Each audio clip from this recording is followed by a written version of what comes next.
I would like to welcome everyone to this series again. This is the fifth so far, and we are happy to have Professor Thea Hilhorst, who will also play an important role again. I'm trying to go through my notes because I've been fighting with the screen. So I prepared, so I have to make sure that I have my notes because we are going to have a tough conversation like always, but I hope it is fruitful again. My name is Kiza Magendane, and it has been a pleasure to be your host for the previous sessions in this series on the decolonization of aid. As you all know, I work in The Hague as a knowledge broker, and I write for NRC as a columnist. And this international development is one of my specialization. Today, we will focus on the role of the donor. In a way, we have been talking about the donor in the previous sessions, directly or indirectly, because somehow I think we assume that in order to realize decolonization in international development, the role of the donor is preconditional, because we've been talking about money, without realizing it, or obviously. So decolonization is also about ownership of public goods and funding. That's one of the lessons that we have learned. So today we will focus on power and decision making, and also we'll discuss concepts such as localization. So as you notice, talking about the donor, it has an interlinkage with the previous session. And I think we will also today try to answer the question, how realistic is the localization agenda, and what does that entails in practice, and what are the pitfalls of this agenda? And does this attempt to localize indeed lead to decolonization, assuming that decolonization is also about mindset, attitude, and belief systems, as we have learned, especially in the first two sessions of this session. Now, to answer all these questions, I will not do it alone. I'm really honored to have a special guest with us today. We have Professor Dirk-Jan Koch, who is a professor of international trade, international aid and trade at the Radboud University Nijmegen, and Smruti Patel, who is founder and director of the Global Mentoring Initiative. But before I introduce both speakers, I'm really happy Professor Thea Hilhorst is with us today, because she is the linking pin both in previous sessions, in all sessions, but also in the session today, between what the speaker will be contributing and you, the audience, because you will have an important role. You can contribute your points in the chat. It's always insightful. It is important to note that we will take these comments very serious and try to include them in the report that you can find after these sessions. The idea is that we'll bundle them together, and hopefully this will lead to a much constructive approach on the decolonization agenda. So without further ado, I'd like to invite Professor Thea Hilhorst, who is Professor of Humanitarian Aid at the International Institute of Social Studies. Professor Thea Hilhorst, welcome. Yeah, thank you so much, Kiza. You hear me, eh? Yeah. Yes. No, it's wonderful to join again. I was very sorry I couldn't join the last episode, which looked like it has been a fascinating episode, but I'm also very happy about today, because of course the role of donors is extremely important. And well, I'm sure one of the things we can talk about today is to what extent indeed donors follow debate, or actually can help to advance debate and can help to advance decolonization. Now, I have many things to say, and also resonating and examples and stuff like that, which I could love to, to bring into the discussion, but I don't want to do that as of yet, because I first like to hear what Smruti and Dirk-Jan have to tell us. But there's this one remark I wanted to make in the beginning, and that is, what is a donor? And in a way, the way we understand it today, we are talking about what in the jargon is called the back donor. So those are countries like the Netherlands or other countries that finance humanitarian assistance. However, The relevance of the debate is way beyond that, because you could actually say that all INGOs are donors, because they all avail of money which they decide to give or not to give, and on particular conditions to share with partners or to subcontract people to do the work. So the debate about donors is much bigger than a focus on governments. And so that is just something I wanted to remind us of before starting the debate. And now let's just listen first to the speakers, if that's okay with you, Kiza. Before you move to the speaker, because you are the linking pin, as I mentioned, I had a few questions for you, because you are experts in this field, and that's why we're happy to have you. I'm curious, could you maybe in your own words give us because this is the first session today, let us start with your short reflection on the previous session. What have you learned so far? Well, I've learned, you already captured it very well, Kiza. I mean, we have learned the importance of questioning who owns the resources, who is entitled to the resources that we have available for humanitarian assistance. When they are public resources, who can avail of those and who can decide on those? And couldn't that be much more participatory or democratically done? So that has been a very important issue. And the other thing that we have really come to learn, I think, in the last 5 sessions or last 4 sessions, is that as with everything else, the devil is in the detail. It's very easy to commit to localization. It's very easy to commit to decolonization, but really it is in the detail on how it is being done and what are the actual momentums of doing it. And very often the how it is being done is through all kind of bureaucratic practices that are not meant to be discriminatory, but it's just they work out discriminatorily. And that is why we really have to look at the detail of how the work of humanitarian assistance is organized. Yes. Now, finally, I have one more issue that didn't appear so strongly in your initial introduction, and that is the issue of trust. And that is something I also intend and hope we will come back to this afternoon, because I think that is a key issue. And to put it very bluntly, there's a tendency that international actors are default trusted, whereas national actors are default not trusted. And for me, that is a key issue to understand the differentiating practices when it comes to allocating resources, when it comes to control, when it comes to accountability, when it comes to administrative hurdles. One particular type of actors is trusted by default, and another one is mistrusted by default. So I hope we will get to that point today as well. Yes, I know you are very excited, just like me, to listen to the speakers.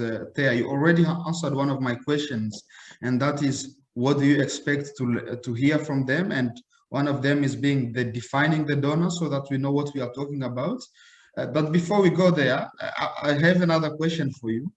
Okay. Because this series, one of the critique in the beginning was it's rather an intellectual exercise. I wonder, when we talk about decolonization, also in the previous sessions and the lesson that you have learned so far, how are these conversations relevant in our daily life as researcher practitioners and policymakers, which is the majority of people attending today? Okay. Yeah, you put me a bit back, because when you say, we said it's rather an intellectual exercise, I take that as a compliment and not as a problem, because I think it's super important that people from practice also engage in intellectual questions from time to time. So for a while, you just, put me back a little bit, because wow, that's great, it's an intellectual exercise, but I see also what you mean. And well,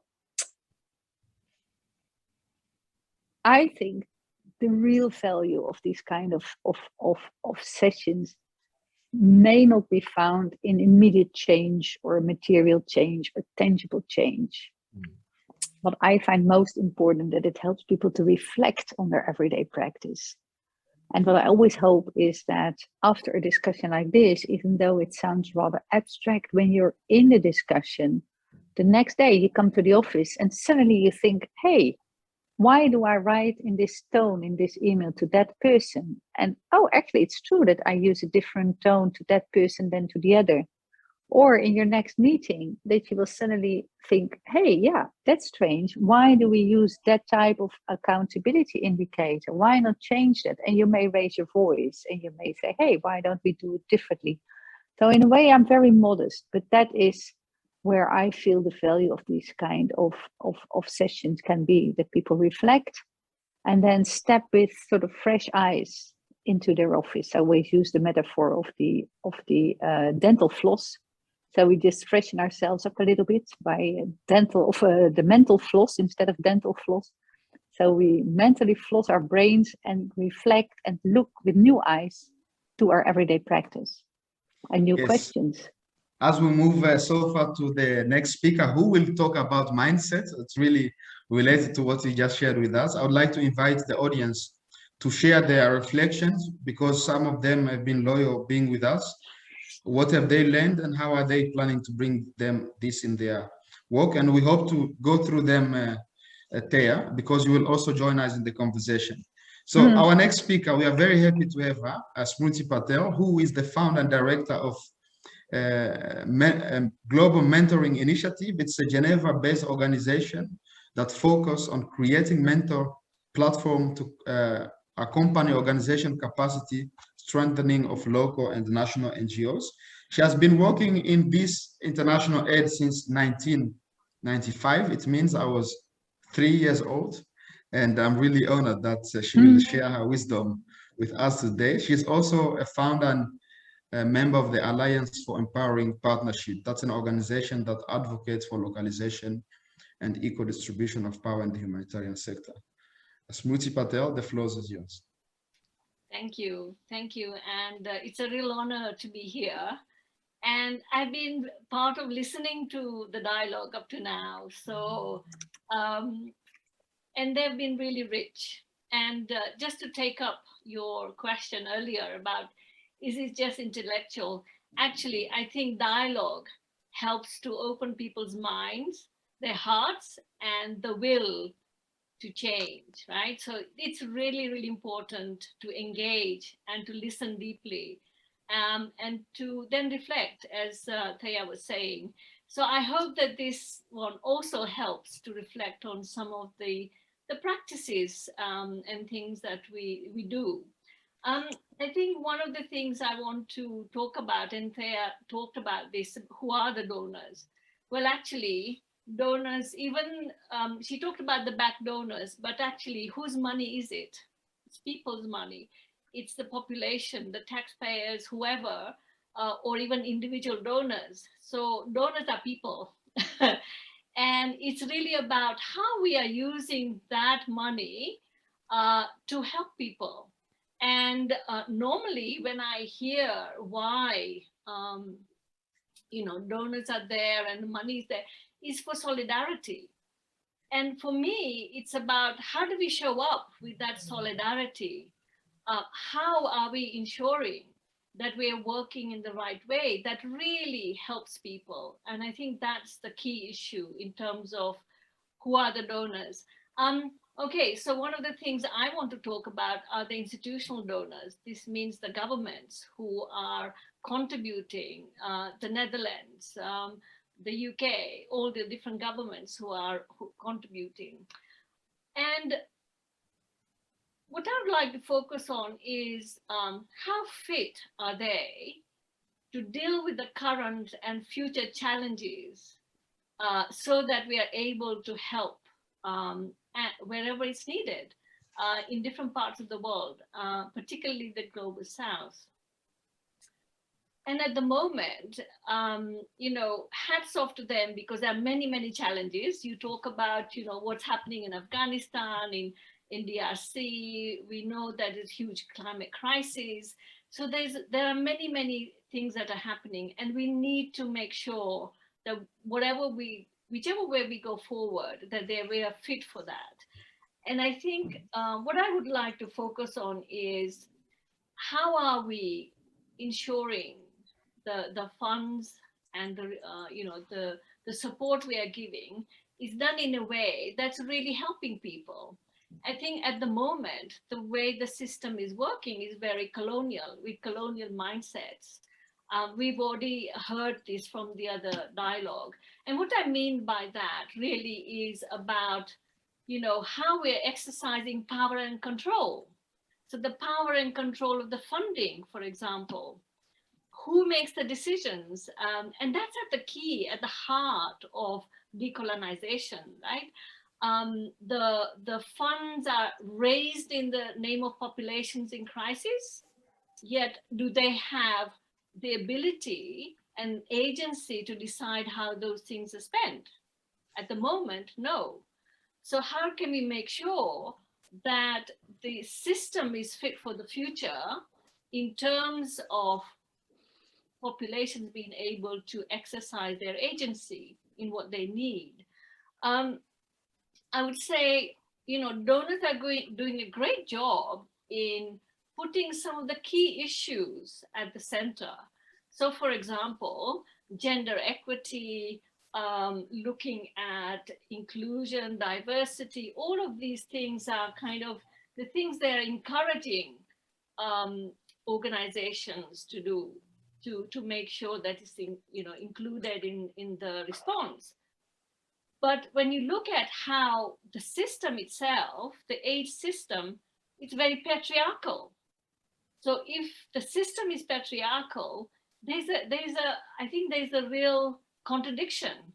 On one hand, you are providing funding and everything to make sure that there's gender equity, there's inclusion, and making sure that, you know, we are really accountable. But on the other hand, the system itself is not accountable. It's not inclusive, right? So I just want to go back to what Thea was saying earlier about those negative narratives, right? So there's a trust deficit. We trust our own. That means we exclude the others who are our own. They look like us. Are they white? Do we distrust the black and the brown, right? So there are a lot of different things that are coming in. For example, the racism, the prejudice, the judgment, and all of these are playing into the way we operate, right? The way we exercise our power. And I think the donors can do a lot. So I'm now talking about the institutional donors, but also the foundations and the individuals who are part of this system. So for example, the taxpayers can also really have a say on why and how this could be changed.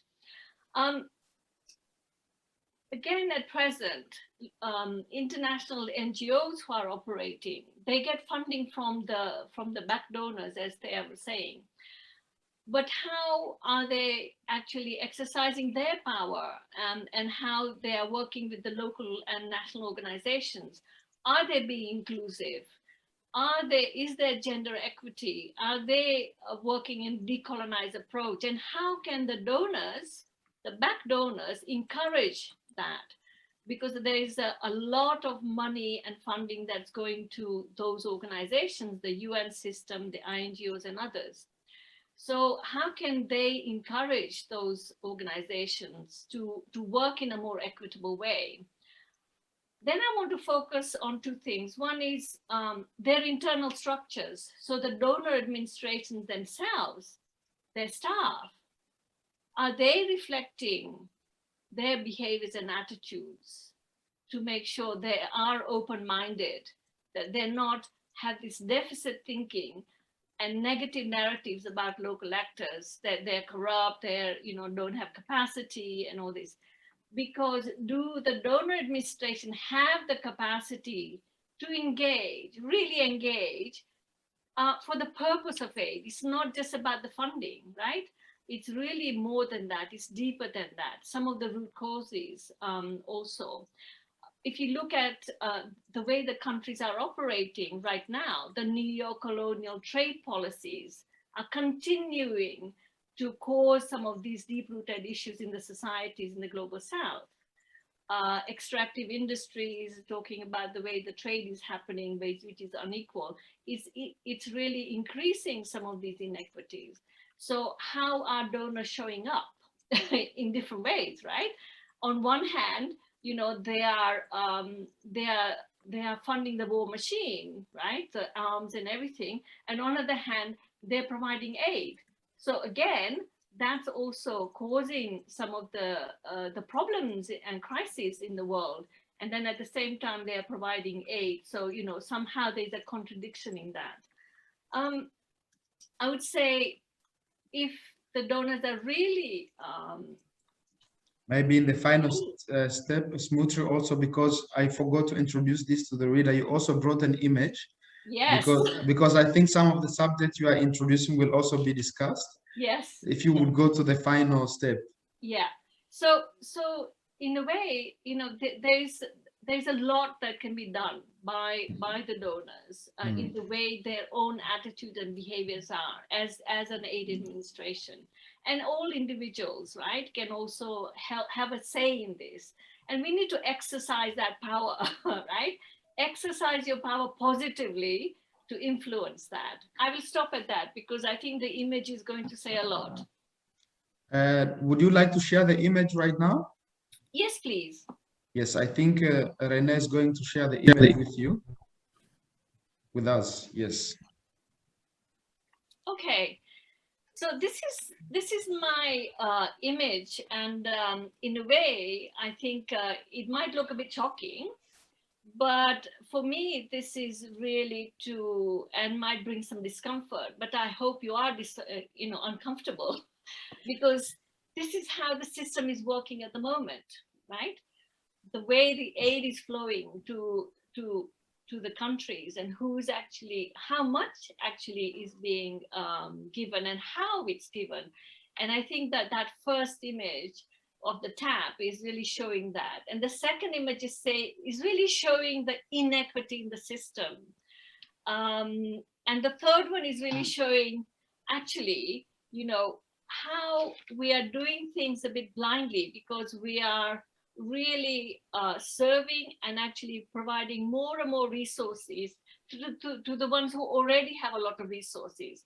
But the ones who are really carrying the burden, right? The local actors are really the heart, arms, and legs of the system, are not getting the funding and the resources and the support that's required. We talk about equity, and that's why the lady has the, you know, the symbol there. But actually, how are we exercising that? How are we really, truly exercising equity and justice and solidarity? So I'm going to leave you with that. Yeah, that's a brilliant image. I saw someone in the chat asking whether we can share the image. We always try to include these images in the articles, also in the final booklet. Thank you very much, Smruti, for sharing this with us.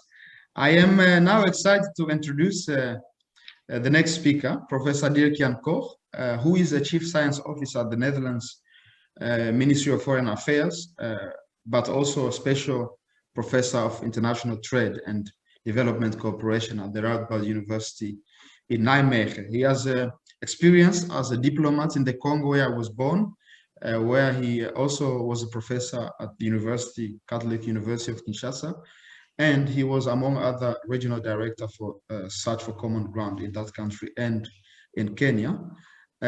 He's an expert on the issues that we are discussing, also including policy coherence, one of the subjects just raised by Smruti. Welcome, Professor Dirk-Jan Koch.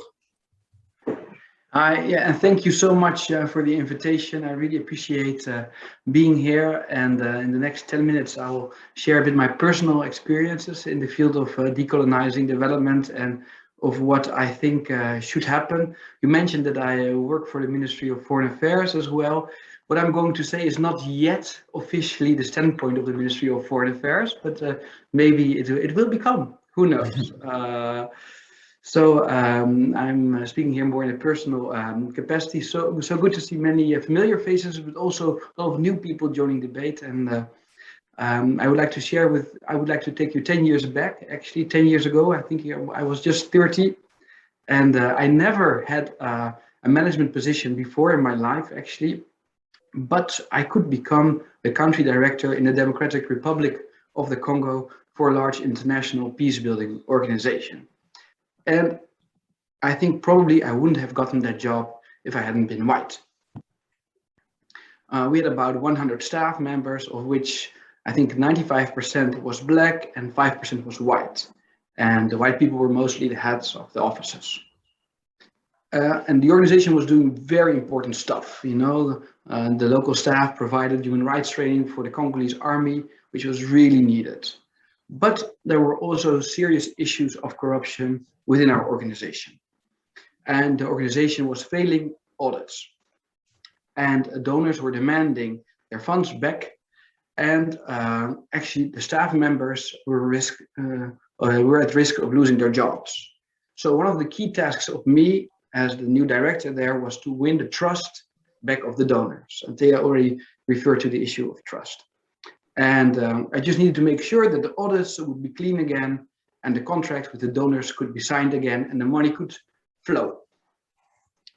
Well, I think I did what was expected. You know, I detected with the team the culprits. We handed the colleagues over to the police. I think it was about 5 people who we had to hand over. And when the donors saw my white face, especially since I spoke their language, I saw that their trust improved. So I served a purpose, you know, the funding could continue. And to me, it was an example that mindsets are still full of prejudices in the sector, as Smruti already explained. So right now I'm kind of reflecting, you know, did I contribute to reducing the corruption by handing over the people to the police, or did I actually contribute to increasing corruption because I had privilege, like access to a nice car, to a house. We kind of introduced more inequality in the system and the scheming that came with it. So yeah, I don't have an answer to the question.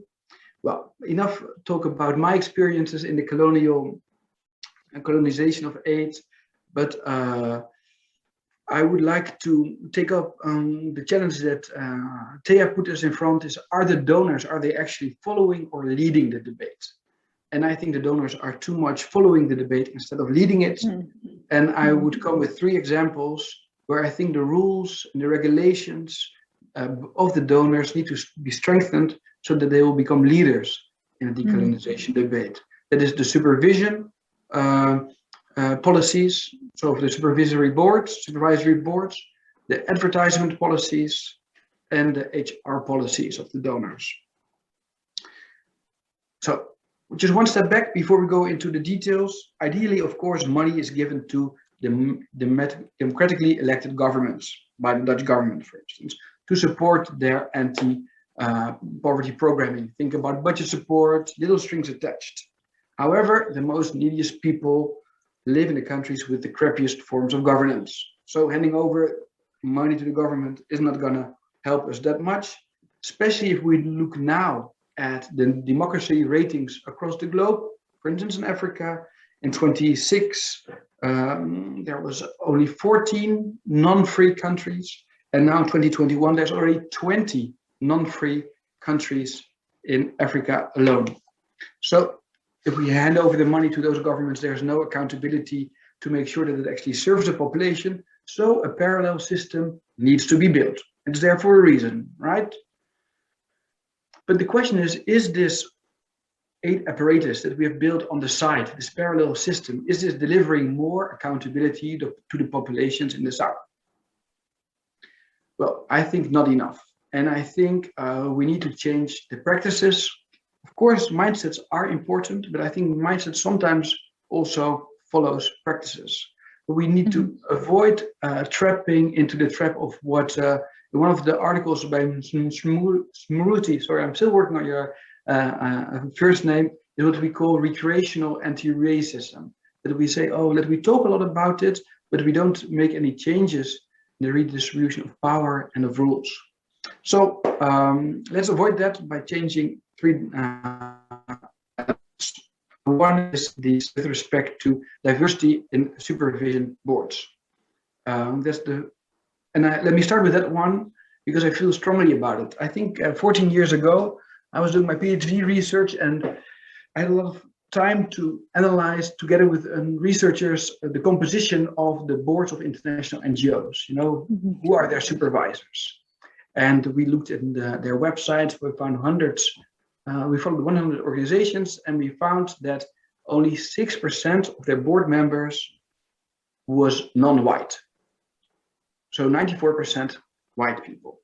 So very few representatives for countries for whom these organizations are supposed to be working. Well, to prepare for this session, I couldn't go to all those 100 websites back again, but if you just take a brief snapshot and you can look at your own organization, I think there has been a little change, but there's not that much change. And this is not progressing. I do blame the donors for that, because they have never asked for that in all their guidelines. But I think also all of us have a role to play. I know that KUNO is one of the hosts. So KUNO, why don't we start a research into this and start making a ranking, a table of which INGO is doing best in this respect? A race to the top. So the second element in which I think the donors have been lazy relates to advertisements of their grantees. We still see organizations that are disempowering Black people by stereotyping them as vulnerable and weak. People of color are often portrayed in negative ways. Donors have left the NGOs to auto-regulate themselves in this respect. And in my humble opinion, NGOs are just as good in self-regulation as the business sector, which is not good in my view. So I'm glad that the Partos, at least you have guidelines in which you have a code of conduct, in which you say that organizations should treat recipients, that's the word you use, with respect. But if the members don't stick to this code of conduct, little action seems to be taken. Donors should, in my view, not just ask that their logos are nicely printed on all the material, but should also demand that all advertisements by their grantees are not contributing to the white savior syndrome. And Partos, I know you're here. I think you should toughen your guidelines in this respect too. Well, the last element I would like to highlight relates to the personnel policies. Many donors, including the Dutch government, we are not really checking the senior staff in field offices and whether they are people of color or if they are white. Right? Remember, I could just become a country director without any management experience. The donor doesn't really give a premium to those organizations which accompany their local staff over the years to let them take increasing levels of responsibility. No, what matters to the donors now is that the audit is clean, basically. The governments are agnostic if your working language, for instance, in your headquarters is an inclusive language or it's exclusive. You insist on it being Dutch, even though you know that many people cannot participate. So I think that around the table here, there's quite some progressive NGOs. So and I know you lobby the government a lot, especially around the funding schemes. So why don't you lobby them also in this respect, that actually empowering practices with respect to personnel are rewarded in the next subsidy scheme? Okay, well, let me conclude by a statement, and maybe not everybody around the table will be very happy. It won't make me maybe very popular, but often I hear NGOs say, donors need to cherish our autonomy. And they claim that donors impose many rules and regulations, and that these rules and regulations thwart their progressive ambitions. So the idea is that if they would just be left alone, then they would be very progressive.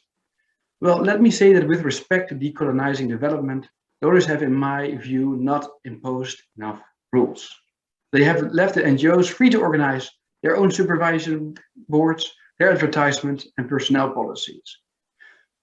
The donors were colorblind in this respect. Well, I think this has contributed to a regressive system in which the white gaze still prevails. Let's face it, NGOs operate in a market environment created by those donors. If donors don't put a premium in this market on empowering people of color, this won't happen, or way too slowly, in my view. Donors have enabled the system to grow the way it has become. Now they have the responsibility to change it. I agree. Doing nothing will lead to an entrenchment of the current system. Yet we all have a role to play, whether you are with KUNO or with Partos or just an individual researcher or an NGO. I think only together we can break the system. Thank you. Wow, thank you very much for both of you. It is a shame I was not able to see the facial expression of our participants. Luckily, I've been able to see some comments, but I've seen the facial expression of Professor Terhorst there. Some initial reflections on what you just heard. Yeah, is my audio on? Yes, you have also been taking notes. Yeah, I did. You saw that, huh? Yeah. Yes. No, thanks, Kiza. And I really like the two contributions that we just had, and I think they're very complementary. And with regards to Dirk-Jan, I must say that I tend to agree to some extent, but I also find it a dilemma because when we are looking for more push from the donors, it has to be, I think, immediately complemented with a kind of alliance push from below. Because if the donors don't take their clues from the people they work for, it becomes a very empty shell if they impose new rules and regulations. So I would really love to see that happening when after a strong dialogue or involving people who are from the countries where humanitarians work. So there is like a sounding board, a client advice group, however you like to call it, but something has to be done to make that type of dialogue also happen at the level of the donors. And my second remark would be, and I think Dirk-Jan, you did imply that in your speech, but maybe not as explicitly as you could have, is that they also have to put, we have this expression in Dutch, I don't know if it works in English, you know, the hand in their own bossen, we say in Dutch, yeah. And so are donors vigilant enough to talk about the composition of their own staff? Are they vigilant enough when it comes to internal accountability to their staff in their embassies? I've always felt almost shame when I visit Dutch embassies and find out that the national staff is so knowledgeable and has been there in that same embassy perhaps for 20 years and know everything that is going on, but is still a very marginal person in the decision making in the embassy. Maybe it's changed now. I'm talking about when I regularly came to embassies, which is some time ago. So there are also definitely things that donors can do within their ranks, and I'm particularly thinking about the relationships in the embassies that may need to change in that respect, or more change. I don't dare to say too much. It's been some time ago, as I say. Yes, I'm very happy that you're already going into the details there, because the point that you raise are actually part of the conversation as well. But I'd like to start from the beginning. One of the points that you mentioned is the definition issue. In the meantime, I want to check in with Dirk-Jan. Will you be with us until 5?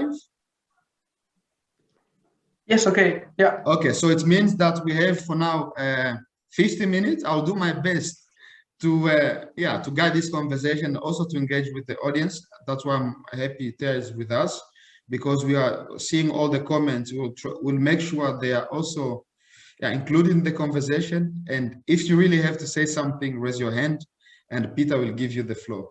So, but let me start with I think today we are focusing on the institutional donor and the INGOs. That's very important to mention because we are not also looking at philanthropy. So that is the very specific framework that we are taking here. I want to start with the idea of ownership and public goods. For whom is the money? This is a very important question because we are talking about accountability. One of the words that Professor Dirk-Jan Koch used is that the assumption is that we are using public goods by the Dutch taxpayers that need to be accounted. So on the other hand, we have learned in this series that we should problematize this assumption. So I want to start, when we talk about the donor and receiver relationship, starting with you, Dirk-Jan, to whom does the money belong?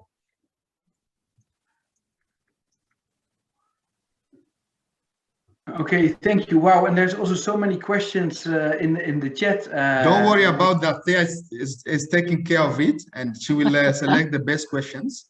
But this is a very important question also in relation to the point that Smruti had made about policy coherence. I think we'll discuss about it later on. But to whom are we talking here? We are talking about donor and receiver, but to whom does the money belong?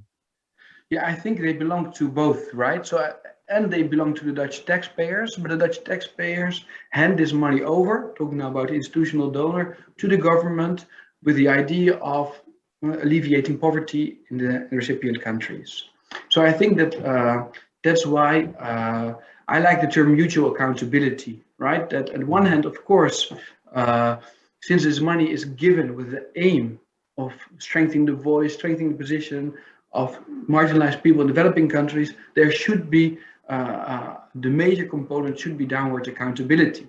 But at the same time, yeah, I understand that and those who have been providing this funding from their own pocket also would like to know what has happened, right? So that's why I like the term mutual accountability, in which you jointly try to set the targets, try to set the path, and then you are also mutually accountable whether or not you stick to those the path that you have crafted.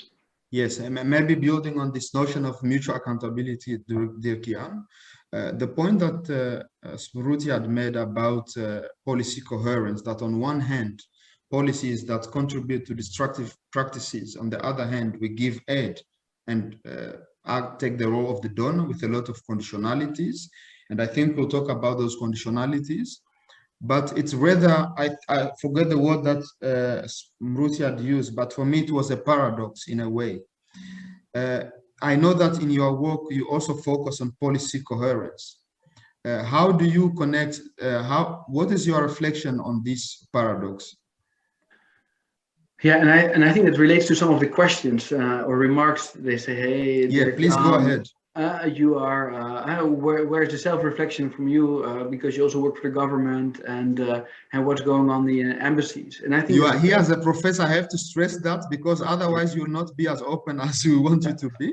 But no, I'm really curious, Dirk-Jan, what's your reflection on this paradox? Yeah, so the paradox I think is that we need to make sure that everybody that is involved in this aid system it doesn't have a tunnel vision, you know, in which you only focus on your own programs or your own beneficiaries, but you always try to see what's going on around you. So let's, for instance, look at the vaccine and the vaccination debate, which is raging right now. Of course, you can try, and many people are involved in trying to get as fast as possible donations of vaccines to needy countries. At the same time, you need to have a critical look, hey, how about the patent laws that are now holding back the free distribution of those same vaccines? So yes, I think this is the reflection that's needed from anybody working in the system. Hey, what is the larger political economy in which we are operating, and how can we actually change the parameters of this larger political economy? Yes, I also think, Smruti, that's related to one of your key points, the point that Dirk-Jan just made. And maybe in relation to my first question, to whom does the money belong? Okay, so for me, money belongs to the affected populations because we are raising it in their name. I mean, look, I was involved in the tsunami evaluation after the huge response, right? The amount of money that was raised was just phenomenal. And going to the ground and you know, talking to thousands of people, that has really impacted my mindset because I saw actually that we are raising the money in their names, but they have no idea what's happening with that money. Seriously. There's no accountability. They don't have the visibility of how the money is being spent down the line. And this is why I showed that first kind of diagram, because it's going via. They have no idea how much is being actually raised and how much is actually reaching the ground. I mean, one of the things I think, and I'm going back to Dirk's kind of accountability thing, the problem with the whole accountability, the way that the donors are framing this is accountability, right? So it's all about the policies and compliance processes to just count the money. It's not about the real accountability, which is about how are the populations involved in making decisions about the projects and programs that affect them, right? The money that's been raised in their name, how is it being spent? I often hear from donors, and there's been a huge amount of noise, as you know, right? Because of the on one hand, there's this negative narrative about local organizations and corruptness and everything. But we've seen some of the big scandals that have now arisen about NGO accountability. The problem is that when we only focus on that kind of accountability, we're not really looking at the kind of the real deeper issue, which is if the way the donors have their policies and procedures and compliance mechanisms and the way the whole thing is being constructed, all the decisions are made. So the local population and local NGOs who are involved, who are connected to the population, they don't have any say in shaping that project and program to make it more effective, right? So all down the line, they don't get funding. You know, they can't build social institutions that are sustainable, that can provide them assistance when it's necessary, right? And this goes back to the whole issue about the overhead costs and really keeping those smaller local organizations on a shoestring budget, right? So that they cannot invest in themselves and the people and have those, you know, participatory processes to increase the accountability. I think one of the problems is looking at how donors, so I'm talking about all donors now, right? All the institutional donors, how they can come together more coherently about harmonizing their processes, right? Everybody needs something different and really burdening the local level. So have a look at that. And I just want to come back to what Dirk was saying earlier. And I think Thea said it as well. Reflect on how the internal structure of the aid administration is working. There are silos. One arm doesn't know what the left arm and the right arm is doing, right? So how can we make sure that there's a coherence in that as well? And they reflect on their own power and the decision making, their biases, right? It's very, very important if we want to really decolonize.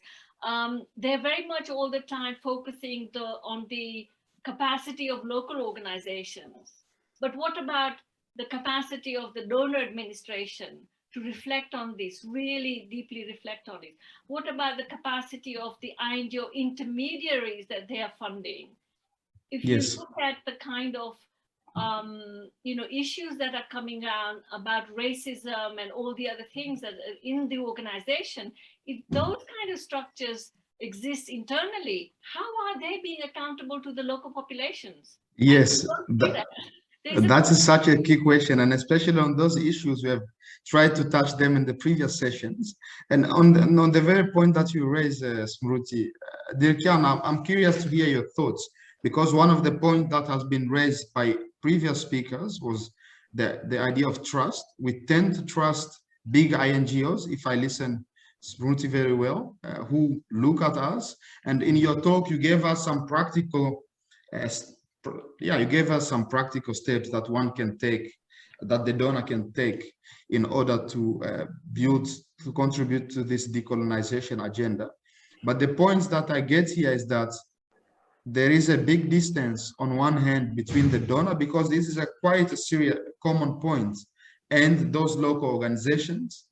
We are dealing with issues such as elite capture, which leads to a very big distance between those who are supposed to receive the aid and the concept of agency that Smruti has raised, to let them decide about what should be done with the money, and the very complicated nature of a complicated mechanism, funding mechanism by the donors, including the Dutch Ministry of Foreign Affairs.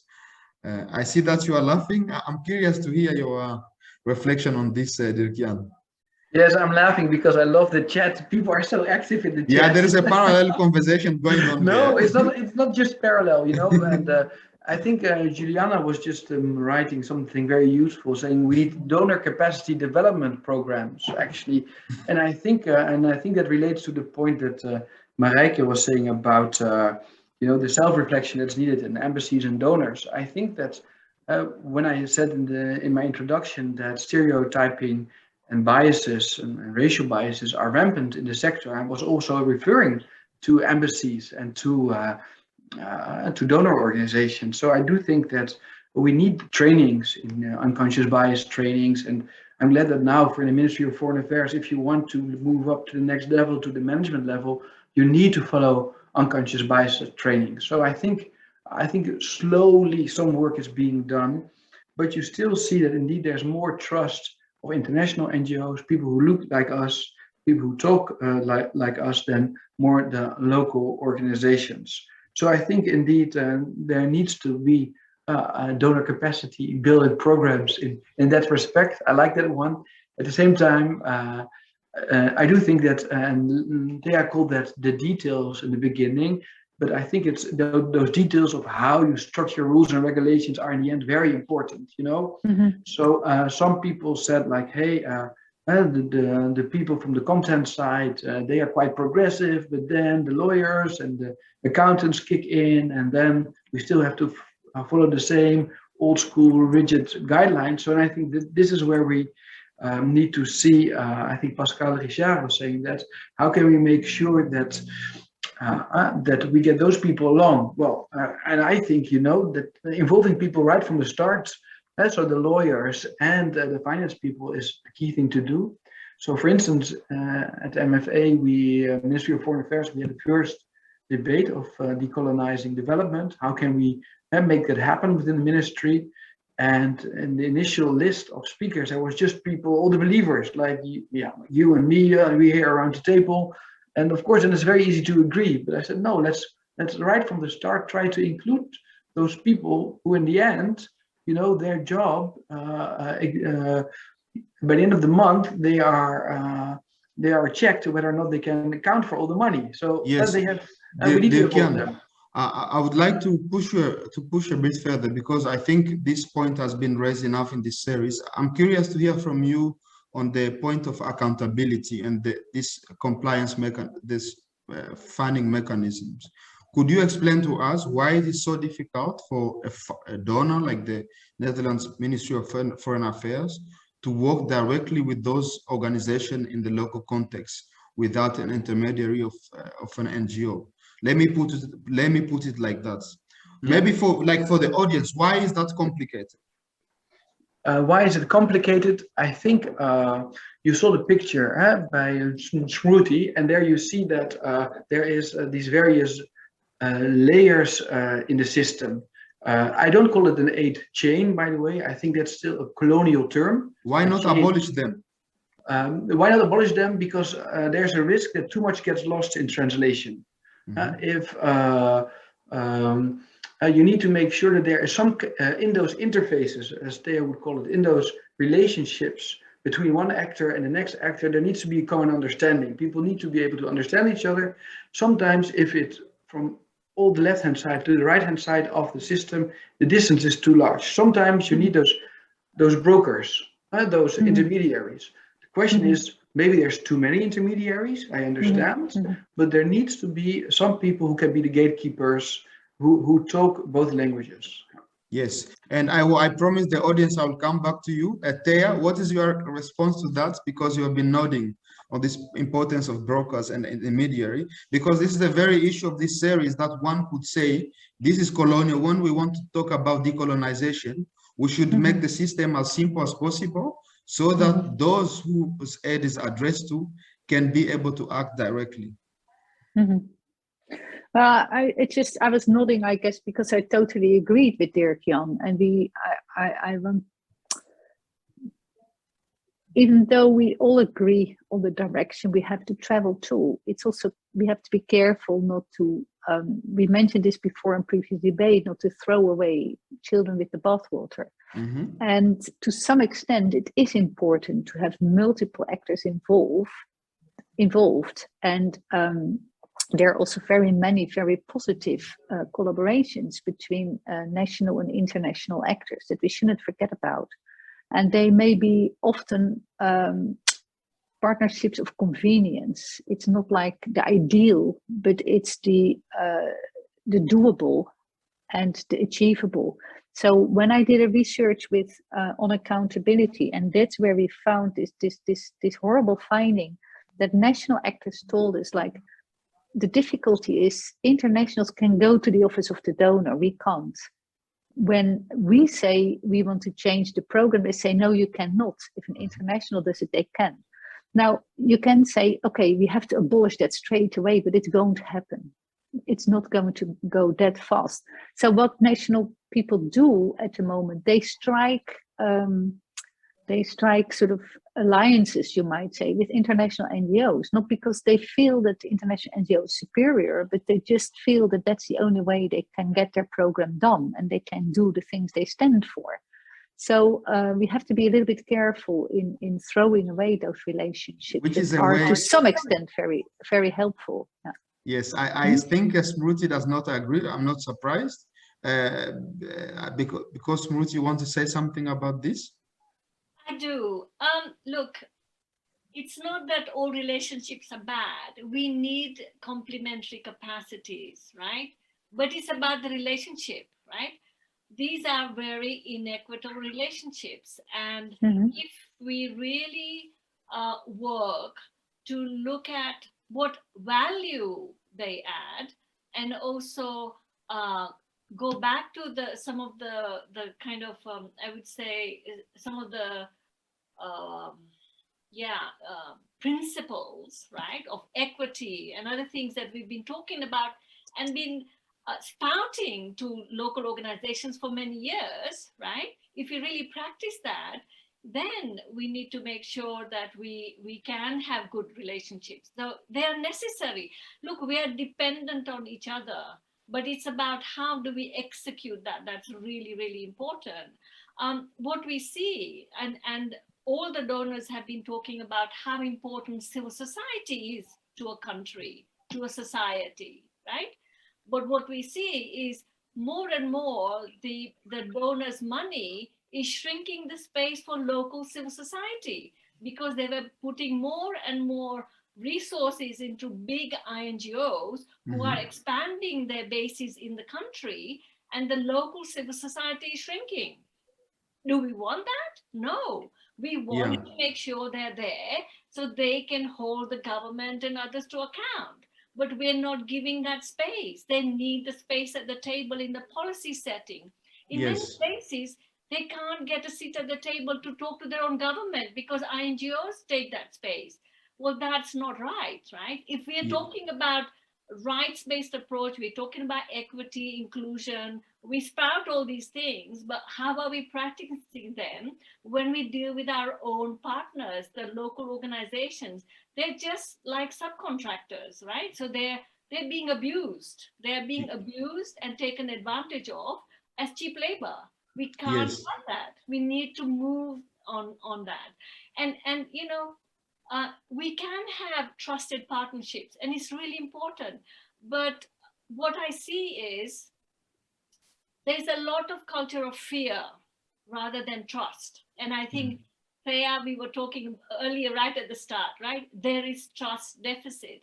And sometimes that's perpetuated to keep themselves in power. And because it's all about market share right now, right? The bigger organizations, they're expanding their market share.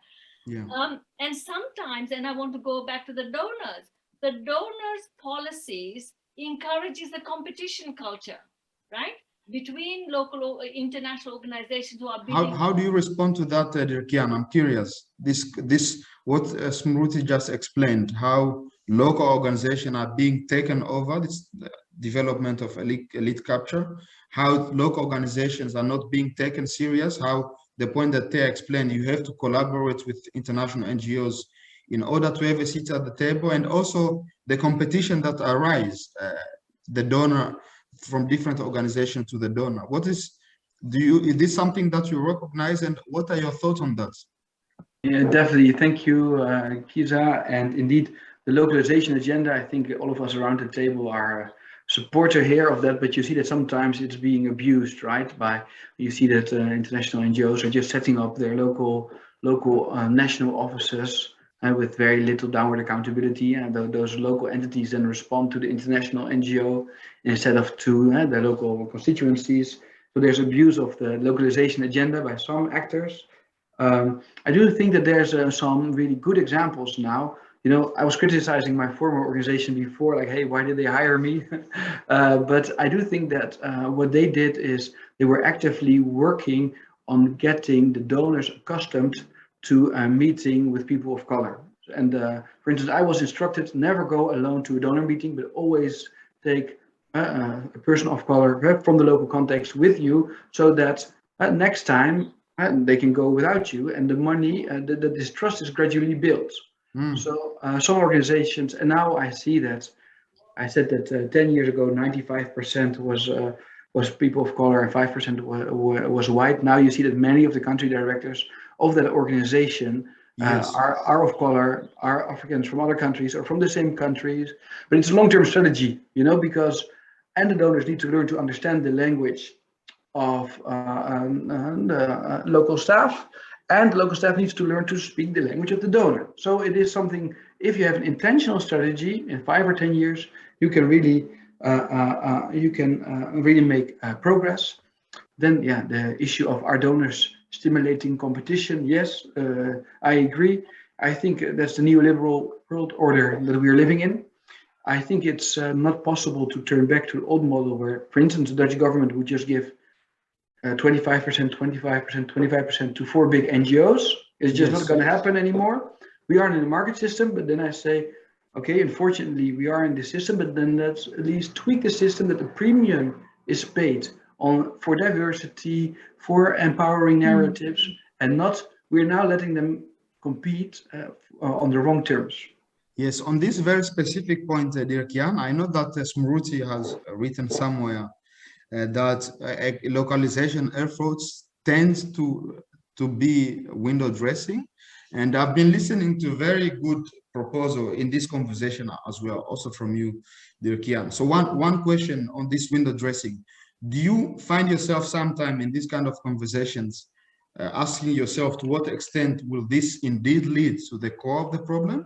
I think that was one of my key questions, and I forget the other key question, but I'm just curious to hear your reflection, because otherwise we have been having this conversation for ages before I was even born. I wonder to what extent the kind of efforts that are being taken, also the proposal where they are also seriously reacted on, to what extent are we really dealing with the core issue? Or is that a way to realize incremental change? Yeah, no, I think that indeed their window dressing is happening on all sides, both by international NGOs or also by donors. I see that really in the localization agenda, for instance, where the targets are not that concrete. You know, we talk a lot about it, but there's not really a system of really hardcore keeping track and punishments or sanctions if you don't meet your targets. But I also see it with the donors who are publicly saying that they want localization, but are not allowing the equitable or the risk sharing. You know, they're not willing. They still expect zero risks, and at the same time they plead for localization. And sometimes, yeah, that's just not possible. So yes, unfortunately, window dressing is also happening. Yes, Smruti, coming to that, do you see potential that this notion of localization being co-opted by powerful groups, and what should we do to make sure that those in need are put in the center? So yes, I do think it has been co-opted and can be co-opted in the future, and donors need to be smarter. So for example, you know, if you only do localization when you get funding for it, but you don't mainstream it in your real equity in the relationships with all your projects and programs, then that just means you will only do it when the money's there. And that doesn't lead to real equity in the end. It's helpful to have that funding for, to try out things. But we see that actually it doesn't lead to any scale up afterwards, right? It doesn't change the behavior of the organization in the way that they're working with the others.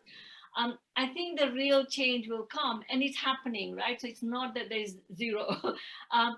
Organizations are starting to reflect. I've done some of the kind of discussions around power. So they're starting to reflect on power.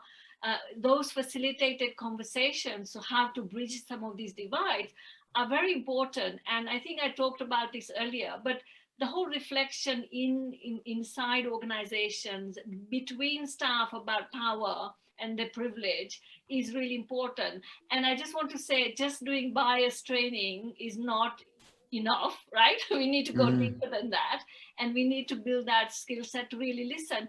I would say one of the things that the donors can do, and this is a really practical thing, please have annual direct consultations with local organizations.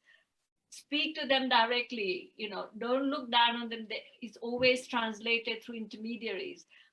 Do that and you will get the conversation, you will get the direct input that you need. And please don't say to me, oh, there are too many local actors.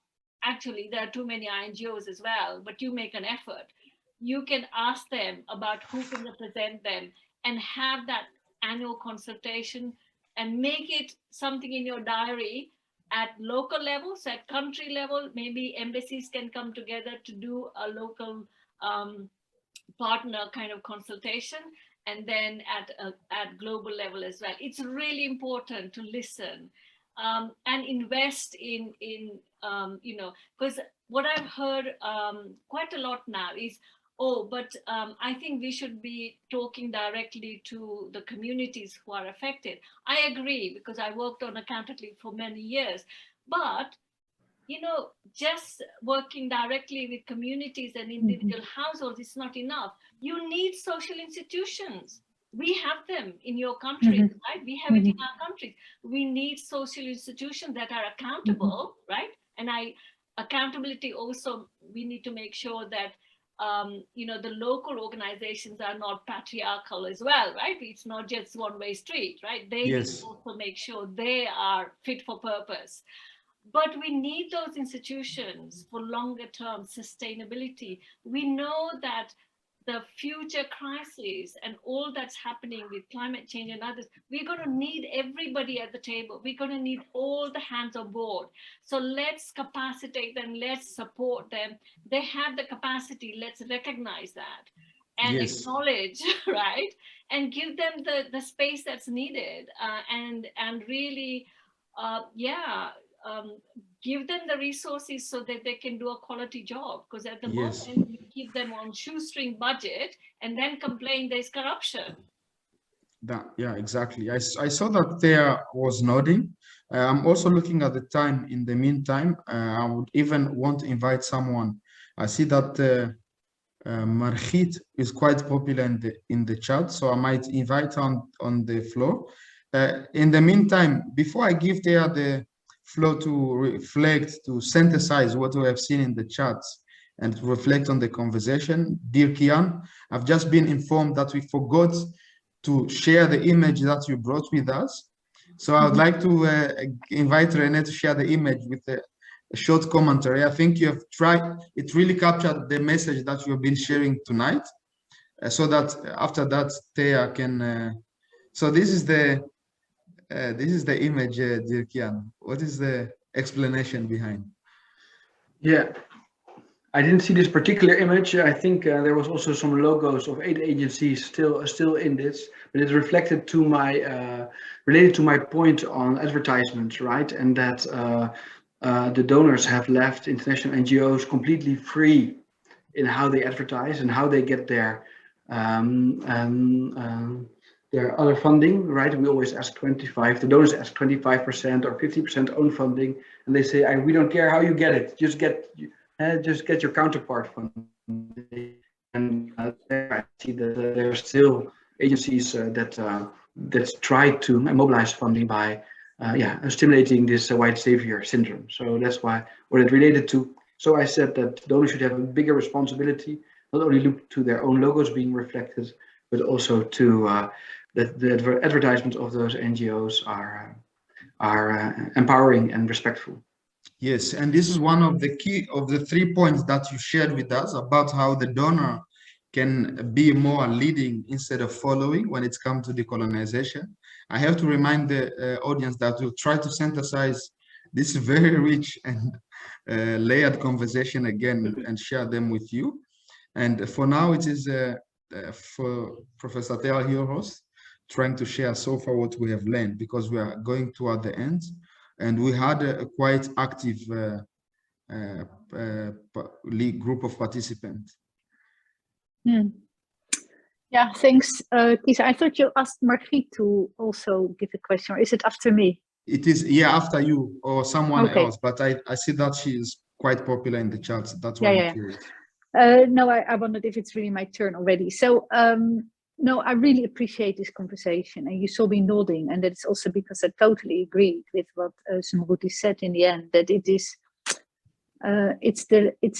it's not enough to talk about, you know, we will talk to the communities, but it's the social institutions, and it's not just the local aid agencies, it's also the religious institutions, it's local authorities, and they are, by the end of the day, the real social safety nets that can be provided if it works for vulnerable populations.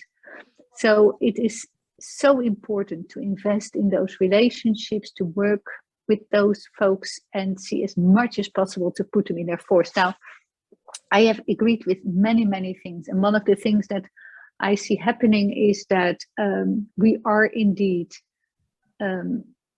moving forward in a discussion that used to be like, okay, why don't you join in the table? Why don't you come in the table? But it is, you rightfully belong there. And it's not just having a place at the table, but it's actually being able to function and to implement programs as a national organization and being enabled, you know, being able to access funding and to work on it on your own ways. I made myself a comment in the chat, which I said before as well. It's also about how we define capacities. We continue to talk about capacities as something that national people are lacking. And then it's mainly about bureaucratic capacities, but all those other capacities, knowing what is going on, knowing the bureaucracy, finding your way there, knowing the local languages, being able to talk to communities. Why don't we see those as key, crucial, and the most crucial capacities that are there? At the same time, I'm worried, like everybody else, about the implication of the shrinking of space for civil society. So sometimes our discussions are very idealistic, and I just keep thinking that the word protection hasn't been really raised in this discussion so far. But what I see around me, what I hear, what I read in the newspapers, it is not even enough to invite people to give space, but increasingly in many places, it is also a matter of speaking up and seeking protection, because there are quite a lot of people who try to speak out or work for vulnerable populations, marginalized groups, and as a result end up in prison or are being harassed by authorities in ways that are unimaginable, especially when you take into account things like climate change or natural resources. So we really have to bring that more consistently in our discussion. And finally, I was just wondering, but the time is going so fast all the time. I was just wondering if Smruti and Dirk-Jan can say a tiny little 2 sentences how they think the situation will change when other than Western donors start to play a bigger role in the scene of humanitarian assistance. So I just wonder if they can say just a tiny bit about how they think that might change realities for That's a better very or for clear worse. question to put forward. Is there also Yeah. something remarkable or interesting from the chat that you would like to share with us there? Sorry, Or what was did you the, say? is this also related to what you have seen in the chat, or are there like remarkable, interesting things that you have seen? Oh, I've sharing? seen. It's again, you know, that's why I didn't hear what you were asking me. I was already looking at this, you know, that at the chats again, they are so amazingly rich. And this is also where I find in the chat something of what I said. The debate is moving beyond the terms of several years ago. What I get from the chat is a certain impatience.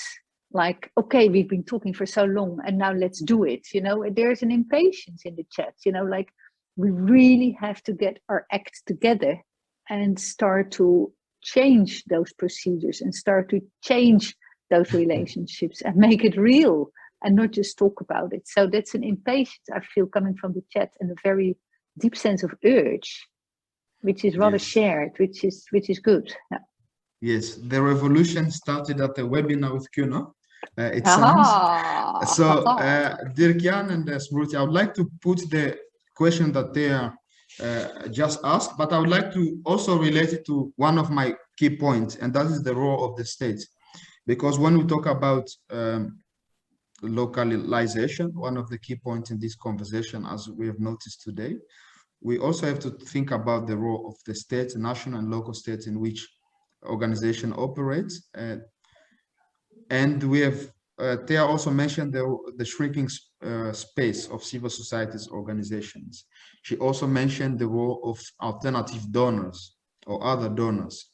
So in a way, we are dealing with in humanitarian interventions or development interventions are also part of the geopolitical reflections. And one of the key concepts also when we talk about donor and receiver relationship is the concept of sovereignty.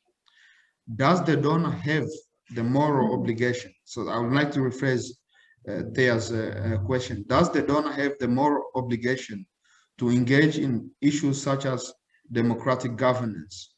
Or should, from your perspective, should we make a distinction between a much more interventionistic approach or a much more pragmatic approach based on service delivery? I hope my question is clear, because there are many ideas going behind it, but it was one of the last question that I had, because I think it's one of the key points to reflect about when we talk about localization, the power relation between countries. Thank you. That's a really great question. And actually, I was going to come to that because I think that civil society at local level is also key for that, because I feel like we have, because of the system that we run, we have made civil society as an INGOization instead of real society, civil society that just doesn't deliver services, but really engages politically as well, right? You need to, because if you want to fight for the rights, it's political. And that space is really important. So making sure that that space is given for the civil society to grow is really key. In terms of the funding and the change there, actually, there's a huge amount of funding and resources coming from local level, but we don't count them. They're not even in the picture. We don't monetize them. If you look at the amount of efforts local organizations do, they contribute so much, but it's actually, they're not even allowed to include it in the accounts, right? If you look at the COVID response, because the international mechanism was paralyzed, the huge amount of resources that came out locally, it was incredible, right? So it's not just about the money flows that and there has also been exchange. So the new emerging donors are also coming into play, right? At regional level. Yes, there are issues around shrinking space, and some governments who are also, you know, exercising their muscle. But what I've seen, I was there in the Gujarat earthquake, and when I did the evaluation, the tsunami evaluation, what I actually saw was a lot of government entities were sidelined. When the big machinery arrives, the international machinery, those things are sidelined as well. So yes, there are places where the capacity doesn't exist, so it's not as good as it should be. But there are places there are, but still we sideline them, right? So it's really about being more conscious about where we are. The whole ethos of humanitarian responsible response is to support the country, to support those people, but we end up replacing them, right? So I want to go back to that whole thing about how can we reinforce and not replace the local capacities that are existing, Yes. and provide proper support. So yes, you know, you said this democratization kind of you know, ethos. But you know what we've seen is in the countries where the interference has taken place, I'm not impressed. I have to say, we've just seen different examples, right? If we come in a paternalistic way with our patriarchal attitude, then whatever we do there in democracy is not going to work. We need to look at what are the local things going on and engage with that. Where are the key issues, and how can we support those people who are trying to also speak up? There are many who are trying to speak up, but they don't get the support. And so the thing dies. So I'm just saying that we need to be really aware, and I'm going to leave it at that. Raise our personal awareness. This is personal. We, each of us, need to be aware of our own biases, attitudes, and behaviors. Because if we don't shift that, we're not going to go with an open mind, open heart, and an open will to really make a difference, right? And there are many, many change makers here on the you know, on the seminar now, but out there. And they're not being supported, either whether they're people of color or not, but they're not being supported. And we are being targeted. I can tell you, we are being targeted. The Alliance of Empowering Partnership, who've been really advocating for the change, those leaders are being, you know, they're being targeted, you know, sometimes being left out of discussions or even not getting funding. So the ones who speak up, they need to be protected. And I think, Thea, you talked about protection. I have to look at the time, Smruti, if you would funnel, because this is such a deep thought, and I'm afraid Peter will not allow me to go until a few minutes later. But I think there is that's quite a really deep thought. Maybe I'll give you the opportunity to share your last reflections. Dirk-Jan, because I'm also curious, because you also mentioned on the increasing nature of I forgot the concept, the very political science concept of states that are not democratic. And the point of Thea, the rise of new actors, and how Smruti just broke it down. What are your reflections about the moral responsibility of the donor? Because, oh yeah, someone wrote the name, authoritarian, Margito, I still have to give the floor. The rise of authoritarian regimes and the shrinking civic space. What are your reflections? Because I know the Netherlands, for instance, has very specific program to strengthen local and civil society organizations, from the idea that they are key actors for development as well. What is your reflection? Is it not paternalistic or colonial when a government has an active role in engaging in, let's say, political issues, with maybe the consequence, with the potential of disrupting the system, to put it as sharp as possible? Yeah, thank you.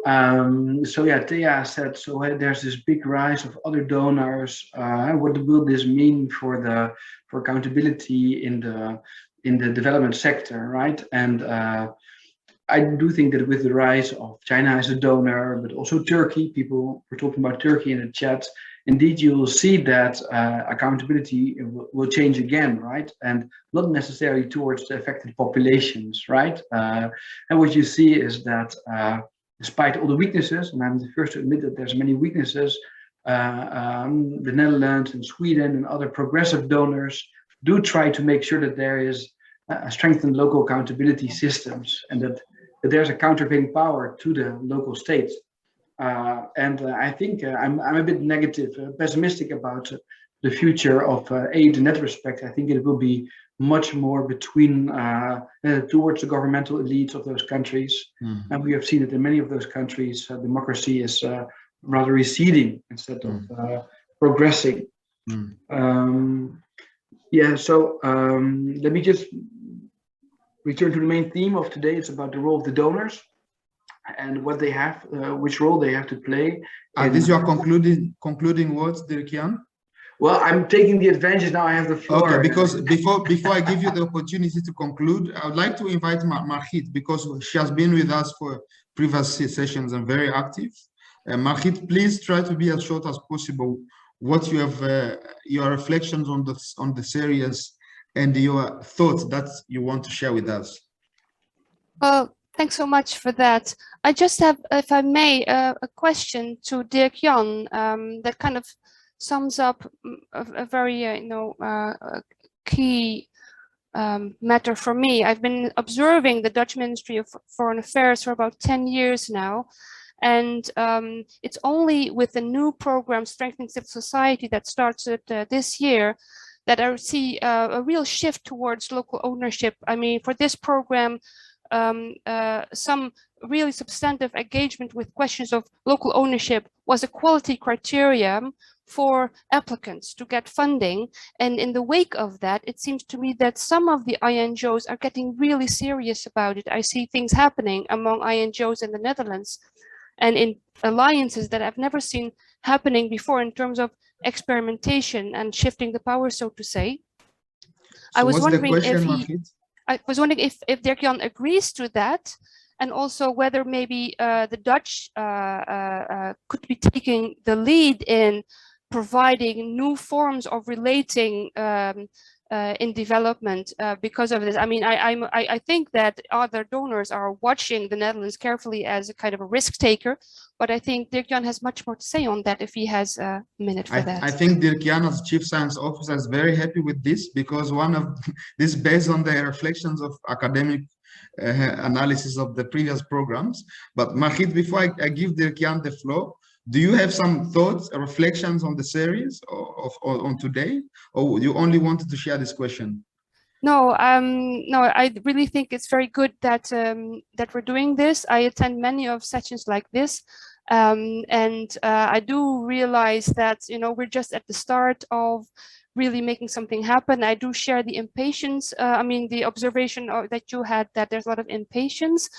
I would really encourage for the community that we have here and around the world on this theme, that we start thinking more in terms of what could actually transformed relations really look like, and to examine and gather forms of experimentation that could inspire different types of organization towards relating to each other differently, and also imagining new valid roles that also INGOs could play in a maybe more facilitating and contributing role rather than being in the lead, because I really also feel that it's a question of finding a new imagination that can inspire rather than make you feel like you are losing your relevance.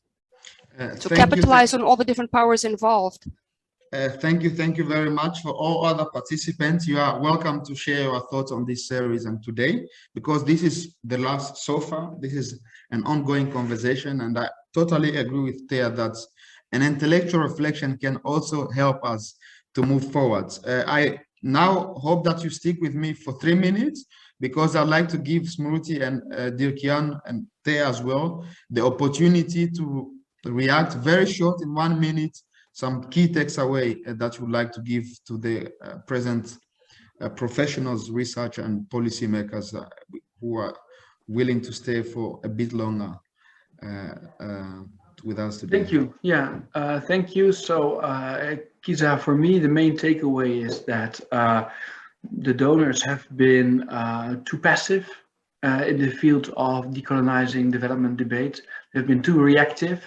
And I think we should take up Margriet's challenge. And this is what I will also communicate to my colleagues in the Netherlands, but also abroad, that the system that they have developed right now actually penalizes organizations if they decolonize their own operations. And I think they should put a premium on that. So that's why I argue that there should be more rules and regulations from the donors on this respect to really spearhead change, because currently the change, it's happening, but it's happening way too slowly.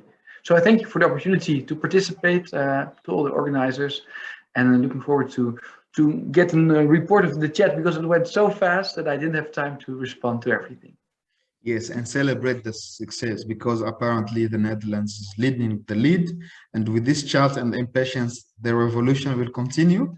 Smruti, some last reflections, key takeaways? Sure.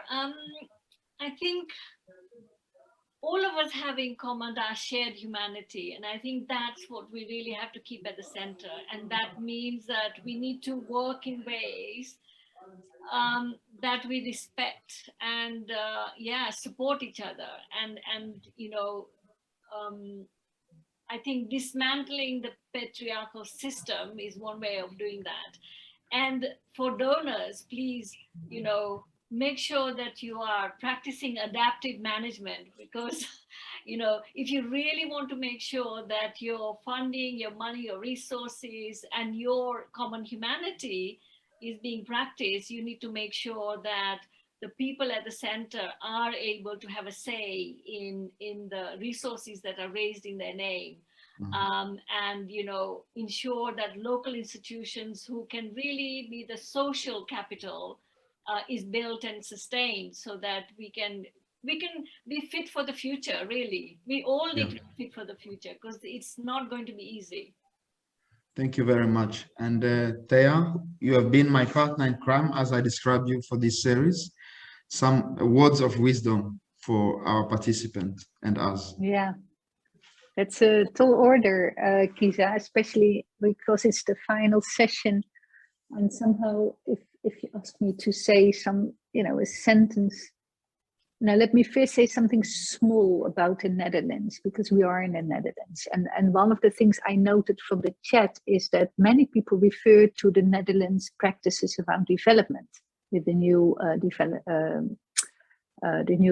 programs to strengthen civil society.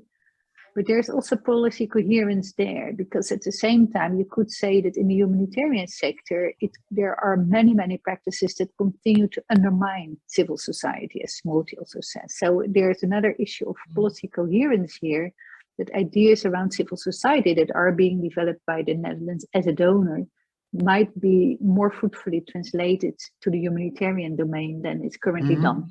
So this is a very sort of, you know, to the point kind of issue, and very parochial, because it pertains to the Netherlands. Dirk-Jan is listening very good. So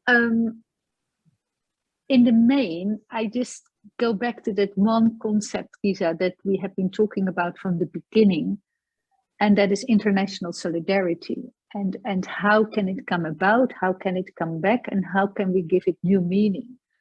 Because localization, we have to be extremely careful, both with localization and decolonization, that it doesn't lead to a situation where we say, okay, hands off, let people manage their own affairs. They don't need us anymore. Oh, they can manage their own. They're decolonized, they're localized, great.